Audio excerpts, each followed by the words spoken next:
अखिल भारतीय विद्यार्थी परिषद ने अध्यक्ष पद हेतु रिंकू बेदी को घोषित किया था। जैसे ही आज उसी क्रम में विश्वविद्यालय प्रतिनिधि हेतु हम पायल थापा जी को घोषित करते हैं। पूरा विश्वास दिलाता हूँ अपने वर्ष 2025-26 में प्रेसिडेंट के रूप में चुनाव जीतूंगा और आप सबके मध्य आऊंगा, अपने संगठन का नाम और ऊंचा करूंगा। राधेहरी स्नातकोत्तर महाविद्यालय की राजनीति में बड़ी सरगर्मी। अखिल भारतीय विद्यार्थी परिषद ने रिंकू बिष्ट को अध्यक्ष पद के बाद अब विश्वविद्यालय प्रतिनिधि पर पायल थापा को उतारा मैदान में। प्रेस कॉन्फ्रेंस कर अखिल भारतीय विद्यार्थी परिषद के पदाधिकारियों ने की घोषणा। दोनों ही प्रत्याशी छात्र संघ चुनाव को पूरे दमखम से लड़ने के लिए तैयार। जैसे कि आपको पता है कि कल अखिल भारतीय विद्यार्थी परिषद ने अध्यक्ष पद हेतु रिंकू बेदी को घोषित किया था। जैसे ही आज उसी क्रम में विश्वविद्यालय प्रतिनिधि हेतु हम पायल थापा जी को घोषित करते हैं।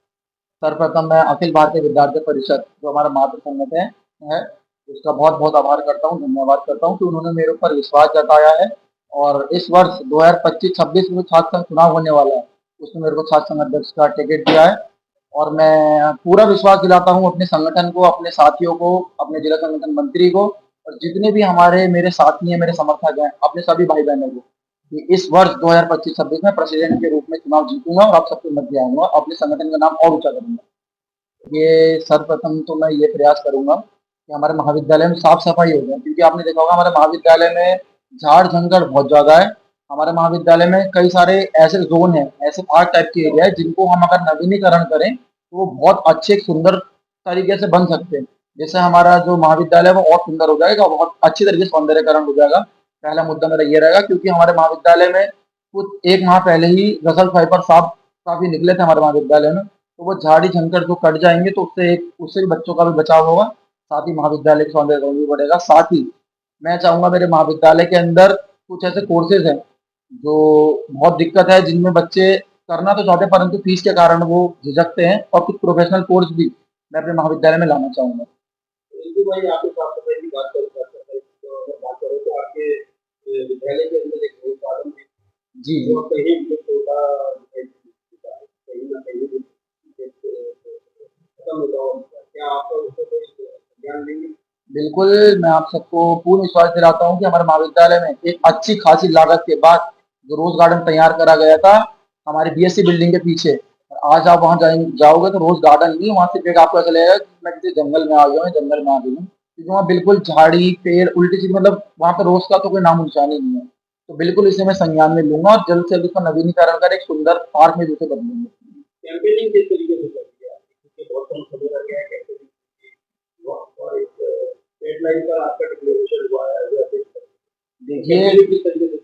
देखिए मैं इसको इस तरीके से रहता हूँ कि मैं महाविद्यालय में काफी समय से सभी छात्र छात्राओं के बीच लगा हूँ और मीडिया बंधु भी मुझे अच्छी तरीके से जानते हैं, जैसे कई वर्ष से मैं महाविद्यालय में लगा पड़ा हूँ और आप सभी मेरी आवाज जो है छात्र छात्राओं तक पहुंचाते हैं, शहर में पहुंचाते हैं, गाँव गाँव तक मेरी बात पहुंचाते हैं। इसी तरीके से कैंपेनिंग बहुत अच्छी चल रही है। अब भी जितने भी मेरे साथी हैं, जितने भी समर्थक है, मेरा पूर्ण सहयोग मेरे को अपना दे रहे हैं और साथ ही मेरे साथ साथ मेरे भाई लोग, मेरी बहनें साथ में कैंपेनिंग कर रहे हैं और बहुत अच्छी कैंपेनिंग चल रही है, बहुत अच्छा मुझे रिस्पॉन्स भी मिल रहा है। सीनियर लीडर किस तरीके से आपको समर्थन देते हैं? सीनियर लीडर्स का पूरा पूरा आशीर्वाद प्राप्त, पूर्ण तरीके से उनका समर्थन भी मिल रहा है, उनका आशीर्वाद भी मिल रहा है। कहीं ना कहीं उन्होंने भी मेरी मेहनत देखी हुई है और साथ ही ये भी देखा हुआ है कि ये बच्चे में वो काबिलियत है जो एक छात्र नेता में होनी चाहिए, एक छात्र सेवक में होनी चाहिए। आपके प्रतिनिधि के रूप में 2 जने और नाम सामने आ रहे हैं, एनएसयूआई और निर्दलीय से, तो आप कितना प्रतिशत मानते हैं कि आपको कितने प्रतिशत वोट जो है उनका डिफरेंस है? देखिए वोट का तो ऐसा है कि मैं जितने बच्चों से मिला हूँ, 100% अगर बच्चों से मिला हूँ तो 100% बच्चों से ही मेरे को अच्छा एक और पॉजिटिव रेस्पॉन्स आया है, क्योंकि वह बच्चे भी आजकल इतने जागरूक है कि ना तो किसी की बातों में आएंगे, ना झूठे ढकोसलों में आएंगे। तो जाहिर सी बात है, कहीं ना कहीं वो बच्चे जानते ग्राउंड लेवल पे हमारे लिए काम किसने करा और किसने हमारा काम टाला है। तो साफ सीधी बात मैं ये कहना चाहूंगा कि एक काफी अच्छे खासे मतों से मैं विजय प्राप्त करूंगा। और एक परिचय पत्र की समस्या विद्यालय में एक समय से चल रही है, इलेक्शन का टाइम सामने आ रहा है, परिचय पत्र की छात्र छात्राओं को किस प्रकार की व्यवस्था आपके द्वारा या विद्यालय के द्वारा करी जाती है जिससे वो वोट दे? देखिए हम सबको पता है कि आईडी कार्ड सिर्फ वोट देने के लिए ही नहीं, परंतु काफी सारे ऐसे और विशेष का काम इसमें कार्य में आता है कि महाविद्यालय में अगर बच्चे से उसकी आइडेंटिटी बुक चाहिए तो आइडेंटिटी कार्ड ही होता है जिसको वो दिखा सकता है। लाइब्रेरी की बुक इशू कराने के लिए उसको आइडेंटिटी कार्ड की जरूरत पड़ती है।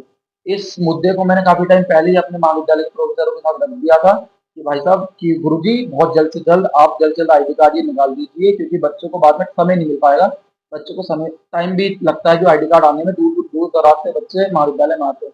इस विषय में उन्होंने काफी सारे आईडी कार्ड महाविद्यालय मंगा लिए थे और दिए। फिफ्थ सेमेस्टर के आईडी कार्ड सैटरडे को भी बंटते थे और मंडे को भी बटेंगे, क्योंकि बाकी सारे जो उनकी आईडी कार्ड बनने को बाकी थे, मंडे से आईडी कार्ड बटने लगेंगे बच्चों के। जैसे कि अभी विश्वविद्यालय का चुनाव हुआ था डिस्ट्रिक्ट में, उसमें जो है पिछली बार से वोट प्रतिशत अधिक रहा था, तो आपकी बात जो है राजनीति के चुनाव में भी क्या एबीवीपी का आप प्रतिशत कितना मान सकते हैं कि पिछली बार से कितना अधिक रहा? मैं मानता हूँ कि अखिल भारतीय विद्यार्थी परिषद जितने भी अपने कैंडिडेट अब हमारी ये शासन चुनाव में उतारेगी, सभी जीत हासिल करेंगे और बहुत भारी मतों से जीत हासिल करेंगे, क्योंकि विद्यार्थी परिषद पूरे विश्व का सबसे बड़ा छात्र संगठन है, जो 24/7 छात्रों की सेवाओं में लगा रहता है। यही नहीं कि जो छात्र सेवा में, सोशल वर्क में भी लगा रहता है, साथ ही हमारे महाविद्यालय में प्रोफेसर है उनके लिए भी वह कहीं ना कहीं कार्य पे लगा रहता है। विद्यार्थी परिषद अन्य पदों के लिए अपने प्रत्याशी को सब घोषित करने की संभावना है? देखिए, संभावना ये है कि आज ही हमारे विद्यार्थी परिषद जो भी हमारे जितने भी प्रत्याशी होंगे, पूर्णतः बिल्कुल सबकी मर्जी से और सबके सहयोग सबके प्यार से अपने कैंडिडेट उतारेंगे, और जो हमारे कैंडिडेट आएंगे पूर्ण विश्वास से छात्र छात्राओं के और पूर्ण समर्थन से जो भी शासन चुनाव में उतरेंगे और जीत हासिल करेंगे।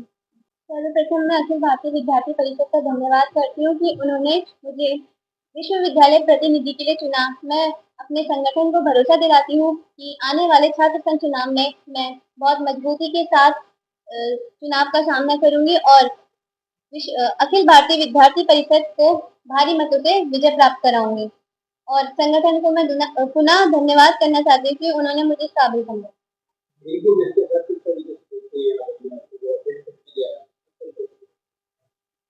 हमारे जो बड़े भैया हैं रिंकू भैया, उनको अखिल भारतीय विद्यार्थी परिषद द्वारा अध्यक्ष पद के लिए टिकट दिया गया है और हम साथ मिलकर अच्छे से कार्य करेंगे और हमें कॉलेज में सभी छात्र छात्राओं से अच्छा रिस्पांस मिल रहा है और अखिल भारतीय विद्यार्थी परिषद इस वर्ष काशीपुर में अपना झंडा फहराएगा।